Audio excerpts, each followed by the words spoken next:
नमस्कार साथियों, कैसे हैं आप? आशा करता हूँ कि आप अच्छे होंगे और पढ़ाई बहुत ज़बरदस्त तरीके से कर रहे होंगे।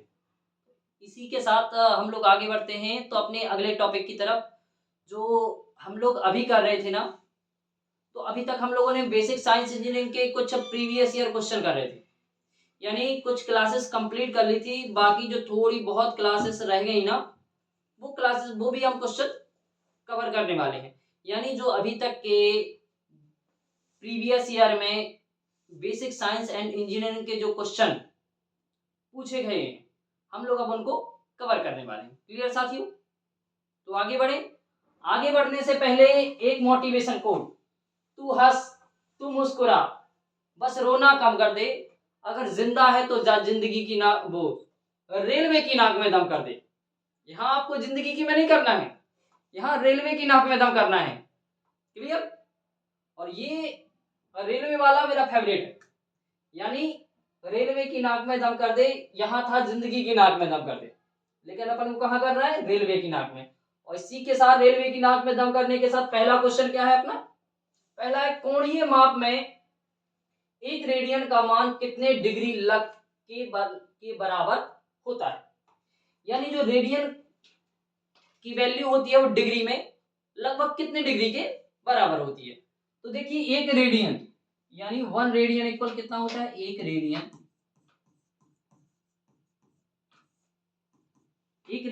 180 अपॉन पाई, यानी ये होता है 1 रेडियन का मान।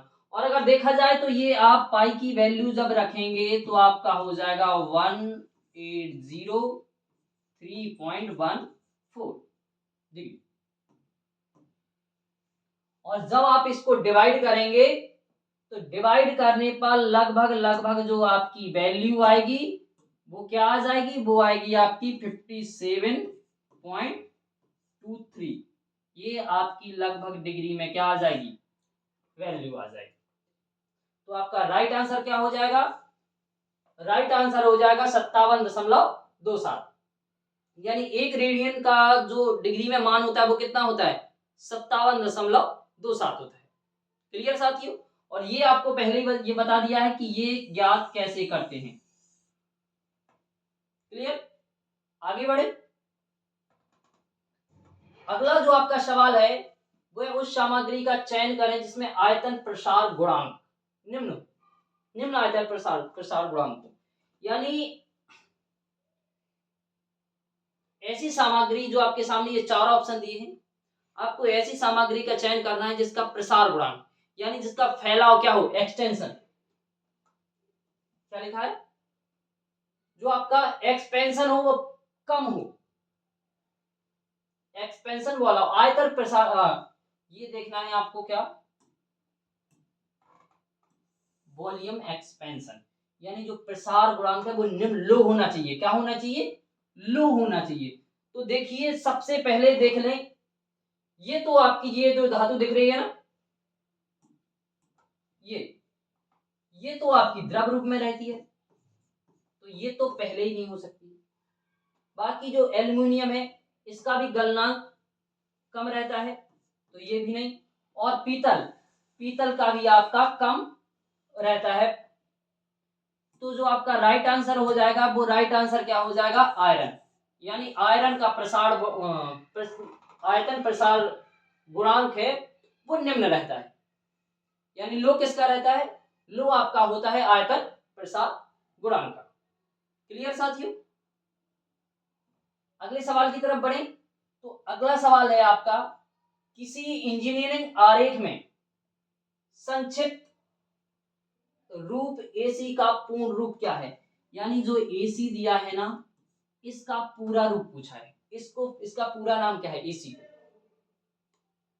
लेकिन ध्यान रखना, ये किसमें बात चल रही है? अपनी इंजीनियरिंग डायग्राम में। इंजीनियरिंग डायग्राम में तो इंजीनियरिंग डायग्राम में जो आपका होता है एक्रॉस कॉर्नर होता है। क्या होता है? एक्रॉस कॉर्नर इसका पूरा नाम होता है। तो आपका राइट आंसर क्या हो जाएगा? राइट आंसर हो जाएगा ऑप्शन नंबर सी। एसी का पूर्ण रूप क्या होता है? Across corner. क्लियर साथियों? आगे बढ़े।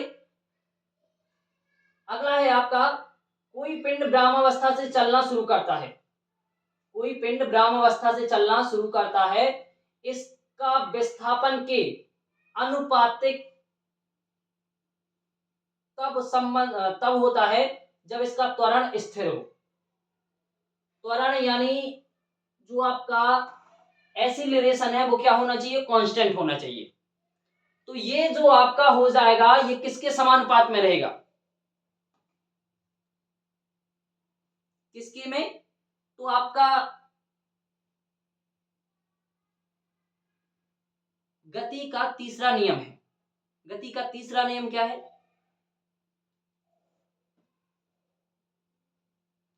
तो गति के तीसरे नियम से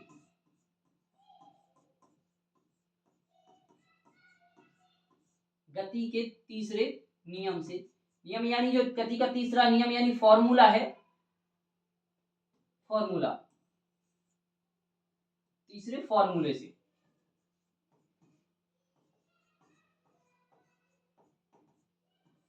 फॉर्मूले से आप करोगे तो ये जो आपका समानुपात में आ जाएगा, ये आ जाएगा टाइम स्टार्टेड, शुरुआती टाइम यानी शुरू किए गए टाइम के वर्ग के बराबर। यानी शुरू किए गए टाइम के वर्ग के बराबर क्या होगा, जो आपका विस्थापन होगा यानी डिस्प्लेसमेंट, वो किसके बराबर होगा, वो आपका होगा शुरू किए गए टाइम के वर्ग के अनुसार। क्लियर साथियों, आगे बढ़े तो अगला सवाल है आपका, एक हवाई जहाज 50 मीटर प्रति सेकंड की गति से उड़ता है, यह 5 घंटे में कितनी दूरी तय करेगा। ये आपका एक सवाल है फिजिक्स का। वैसे फिजिक्स की क्लास अलग रहनी थी लेकिन ये आ गया तो कर लेते हैं फिर भी। तो जितने भी न्यूमेरिकल हैं वो अलग करवाए जाएंगे लेकिन ये अभी करवा दे रहा है। तो क्या है, एक हवाई जहाज 50 किलोमीटर, देखो डिस्टेंस फॉर्मूला क्या होता है, distance equal speed into time. Clear, तो आपको डिस्प्लेसमेंट यानी दूरी देखनी है, डिस्टेंस इक्वल स्पीड कितनी है 50।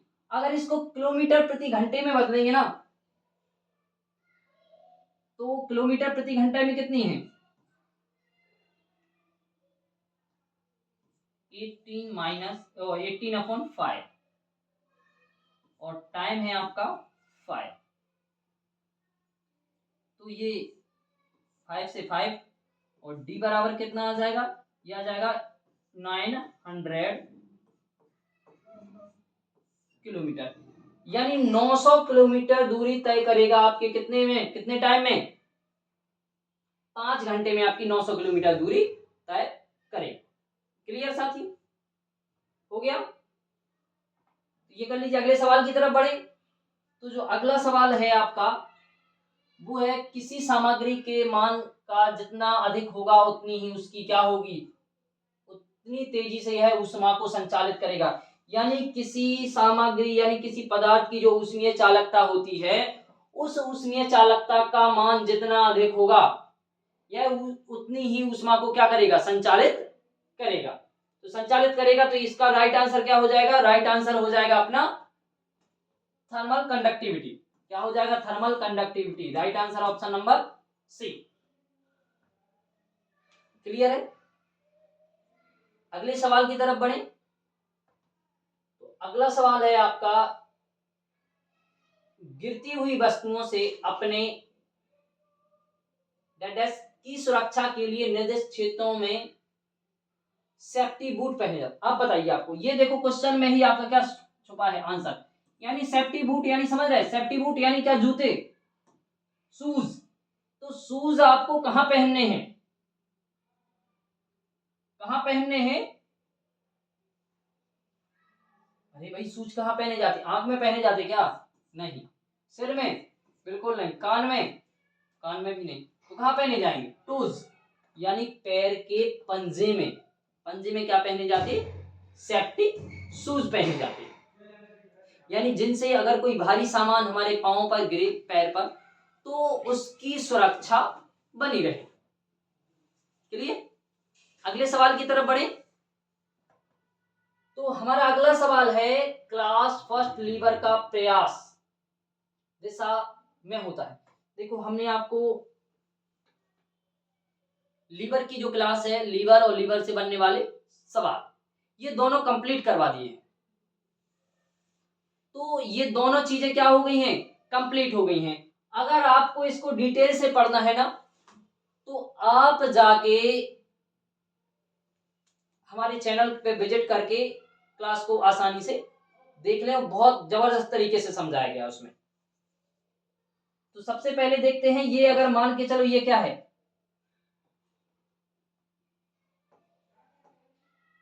ये आपका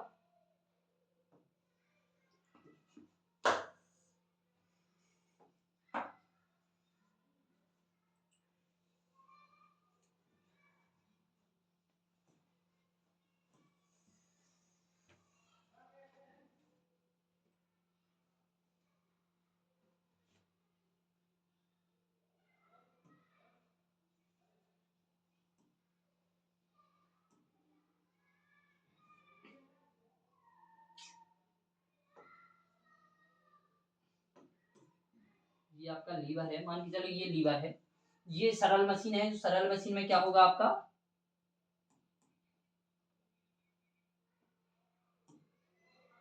ये आपका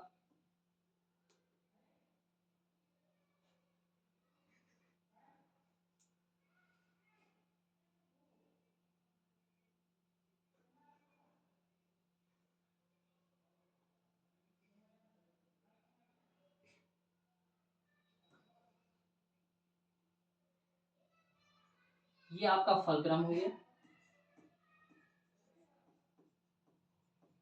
फलक्रम। ये आपका क्या हो गया, फलक्रम के बाद ये है अपना लोड, और ये हो गया प्रयास। यानी ध्यान रखना आप कि प्रयास यानी एफर्ट, क्या हो जाएगा, एफर्ट।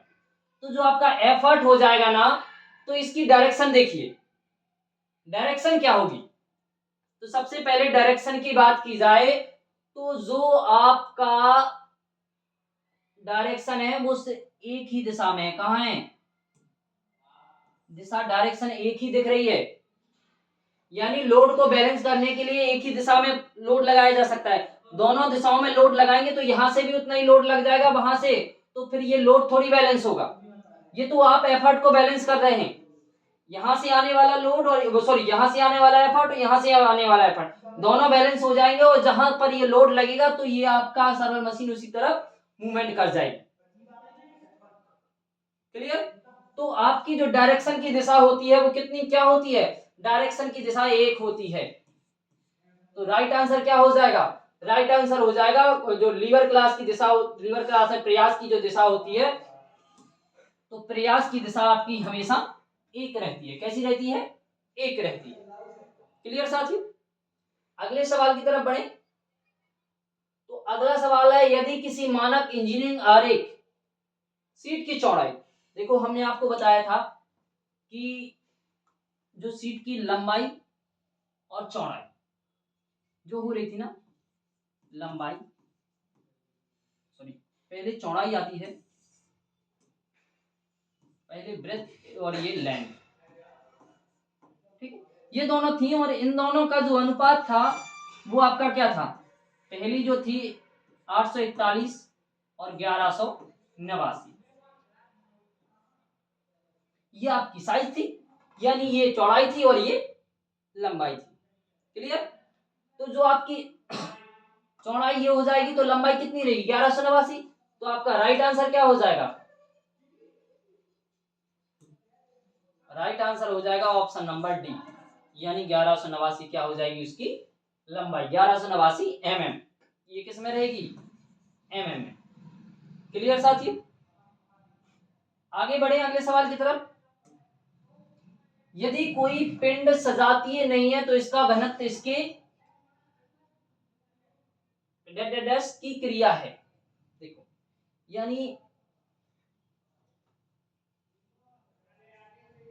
ये लिखा है आपका होमोजीनियस, यानी होमोजीनियस ऐसा पदार्थ होता है, यानी कहीं भी उसे ले जाइए या कोई पिंड को कहीं भी ले जाइए उसके डेंसिटी पर कोई इफेक्ट नहीं पड़ता है। क्लियर। यानी कहीं भी जाइए उसकी डेंसिटी जो थी वही रहेगी, चाहे किसी भी ग्रह पे जाइए आप, या जो आपकी पृथ्वी है वो किसी भी जो आपकी जगह है ना, किसी भी जगह पे ले जाइए, उसकी जो डेंसिटी है यानी घनत्व है वो अपरिवर्तित रहेगा। और इसमें क्या लिखा है, नॉट होमोजीनियस, यानी होमोजीनियस नहीं है वो। जब होमोजीनियस नहीं है तो प्रत्येक स्थान के साथ उसका क्या बदलता जाता है, घनत्व बदलता जाता है।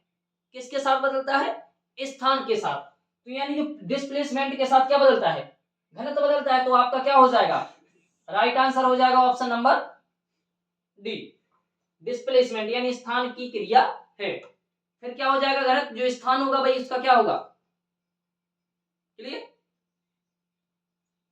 अगले सवाल की तरफ बढ़े। अगला सवाल है, उस सामग्री की पहचान करें जिसमें आयतन प्रसार, अभी तो देखो ये था आपका एक क्वेश्चन था कि निम्न आयतन प्रसार गुणांक। अब आपका आ रहा है जो वो उच्च आ रहा है, यानी हाई होना चाहिए, high coefficient of volume expansion. तो आपका जो हाई वो होता है वो किसका होता है, एल्कोहल का होता है भाई। क्या होता है, ये तो देखो ग्लास दिख रहा है आपको, ये तो वैसे भी नहीं हो सकते, ये इन दोनों की बात की जाए तो इसमें किसका होता है, एल्कोहल का होता है, और किसका, पानी का इससे कम होता है प्रसार गुणांक। तो आपका राइट आंसर क्या हो जाएगा, राइट आंसर हो जाएगा एल्कोहल, क्लियर। अगले सवाल की तरफ बढ़े तो अगला सवाल है आपका, यदि कोई कार 400 मीटर की दूरी 20 सेकंड में तय करती है तो कार की औसत गति ज्ञात कीजिए। ये भी देखिए आपका एक, तो इसको क्या करेंगे, सबसे पहले वही वाला formula, distance into speed time, ठीक है। तो जब आपका ये इतना आ गया तो आपको क्या करना है, डिस्टेंस कितनी है 400 मीटर इक्वल स्पीड कितनी है पता ही नहीं, ये फाइंड करनी है। तो टाइम कितना है 20 सेकेंड, ठीक है। तो ये मीटर में है, 20 से ये कैंसिल किया, 0 और 2 20, यानी एस इक्वल आ जाएगी 20 मीटर प्रति सेकंड। अब आपको किस में बदलना है, किलोमीटर प्रति घंटे में। तो किलोमीटर प्रति घंटे में बदलने के लिए आपको क्या करना पड़ेगा, आपको 18/5 से डिवाइड करना, सॉरी मल्टीप्लाई करना पड़ेगा। तो ये 5 1 जा 5, 5 4 जा 20, तो एस इक्वल आ जाएगा 72 किलोमीटर पर आवर। ये आपकी स्पीड हो जाएगी और आपका राइट आंसर हो जाएगा ऑप्शन नंबर सी, यानी 72। क्लियर है साथियों, नोट कर लीजिए इसे। अगले सवाल की तरफ बढ़े हम इसी के साथ।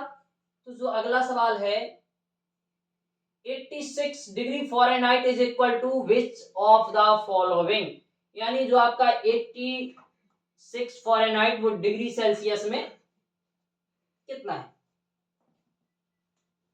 तो आपके सामने एक फॉर्मूला था, C/100 F माइनस 32/180, यही था।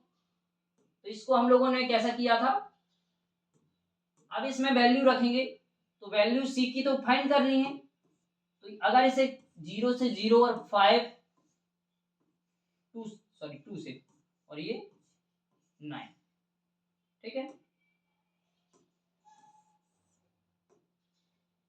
तो ये आपका आ जाएगा, कितना आ जाएगा, सी की वैल्यू फाइंड करनी है और एफ की आपको क्या करनी है, एफ की है 86 माइनस 32 और अपॉन 9। तो ये 5 का यहां आ जाएगा, आपका कितना आ जाएगा, ये हो जाएगा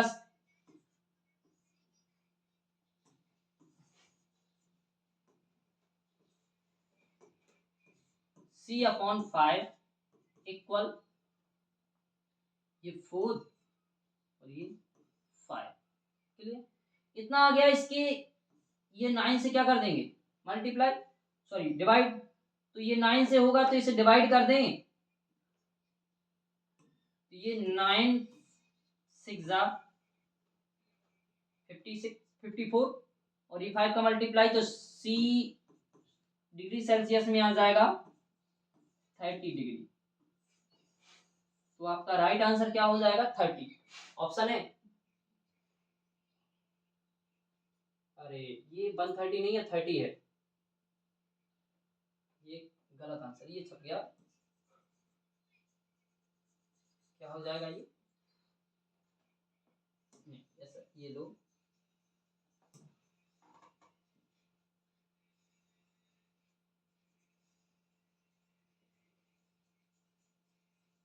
ये लो, कितना आ गया 30 डिग्री सेल्सियस। क्लियर है साथियों।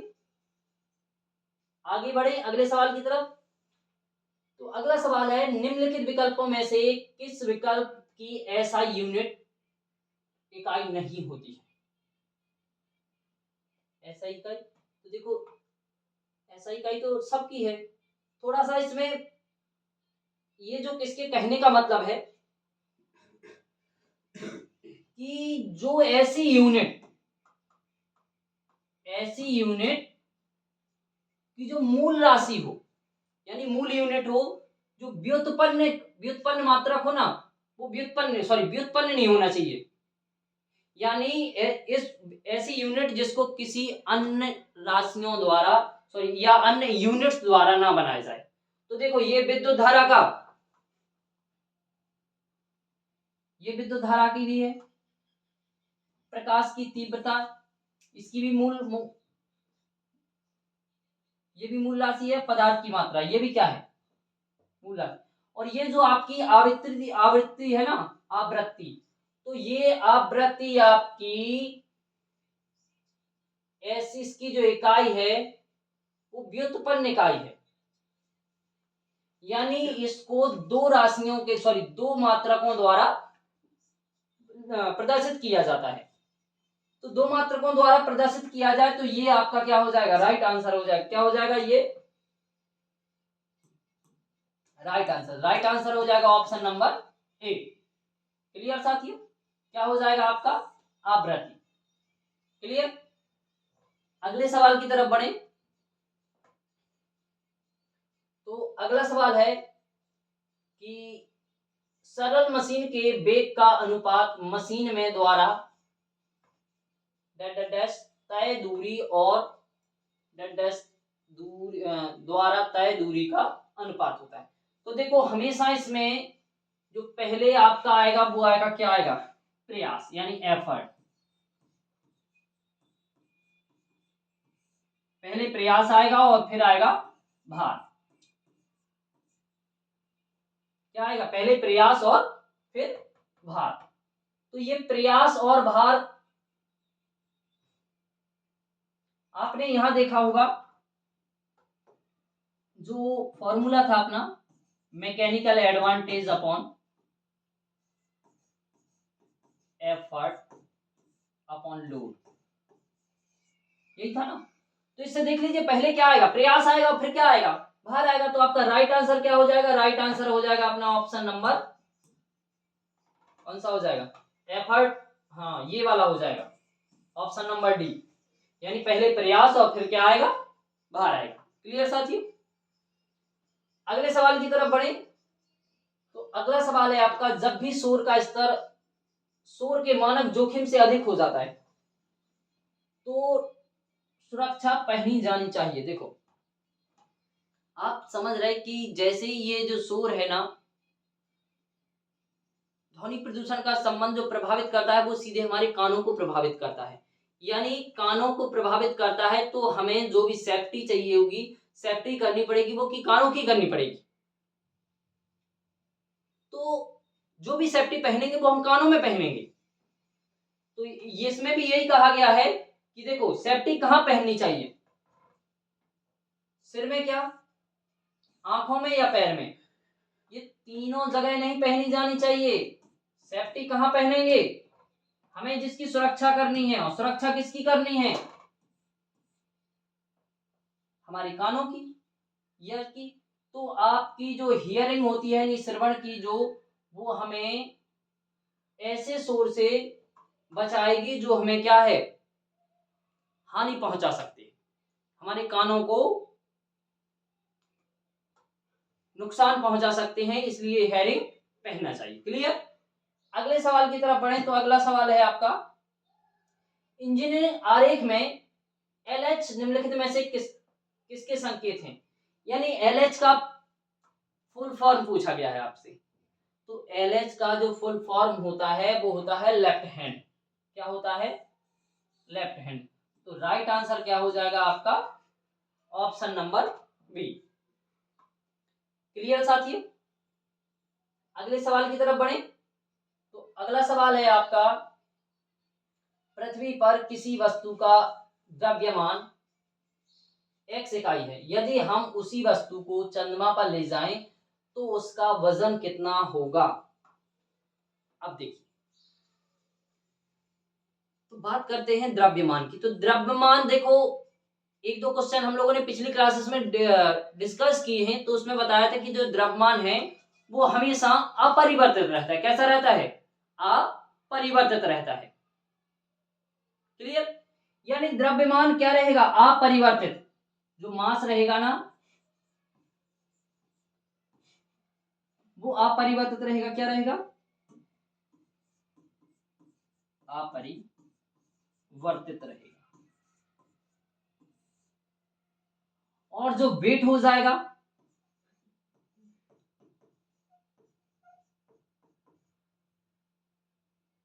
जो वेट हो जाएगा ना वो क्या हो जाएगा, वो परिवर्तित रहेगा।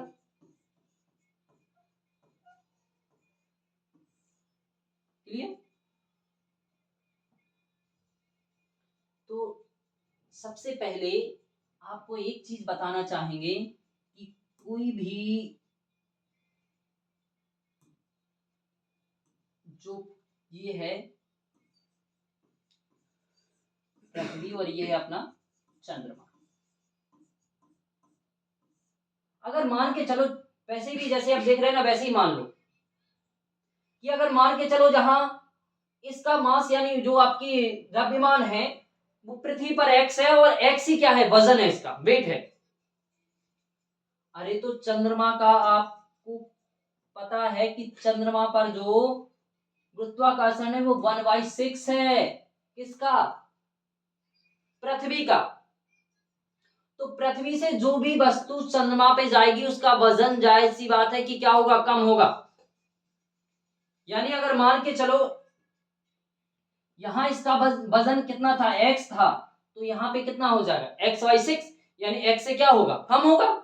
तो x से कम होगा तो आपका राइट आंसर क्या दिया है, लेस देन x, यानी x से क्या हो जाएगा, कम हो जाएगा। क्लियर।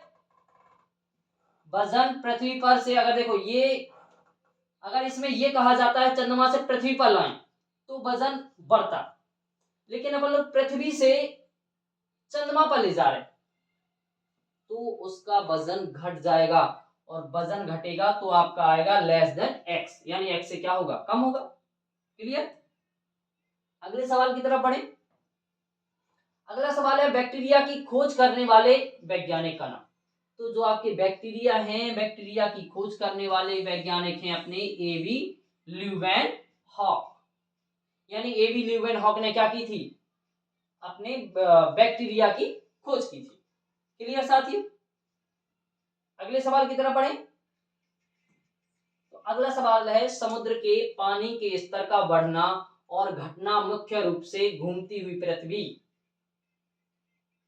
खालिस्तान के गुरुत्वाकर्षण प्रभाव के कारण होता है।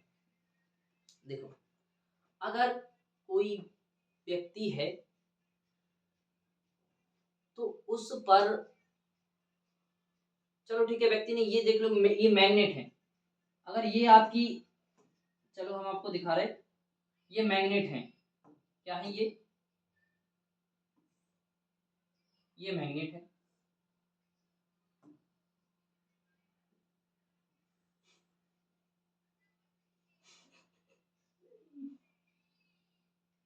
ये एक मैग्नेट हुई और ये यहां दूसरी मैग्नेट है। यानी ये 3 मैग्नेट हो गई, मैग्नेट और एम, ये तीनों मैग्नेट हो गई। अब अगर इनकी डिस्टेंस इसकी 5 सेंटीमीटर है और इन दोनों की डिस्टेंस 10 सेंटीमीटर है, कितना 10 सेंटीमीटर। तो आप बताइए इस वाली मैग्नेट पर किसका इफेक्ट ज्यादा होगा? तो इस वाली मैग्नेट पर जो अपना इफेक्ट होगा वो अपना इस वाली मैग्नेट का हो जाएगा। क्यों? क्योंकि ये मैग्नेट पास में है। ऐसे ही अगर ये मैग्नेट ना होके ये पृथ्वी हो गई,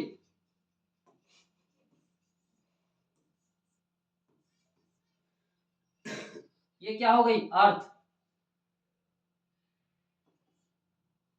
ये मून हो गया और ये आपके अन्य प्लैनेट्स हो गए, ग्रह हो गए। तो जब आपके पृथ्वी के सबसे नजदीक कौन है? चंद्रमा। तो चंद्रमा का भी अपना गुरुत्वाकर्षण है। तो जो पानी में उतार चढ़ाव यानी जो पानी का स्तर घटता बढ़ता है ना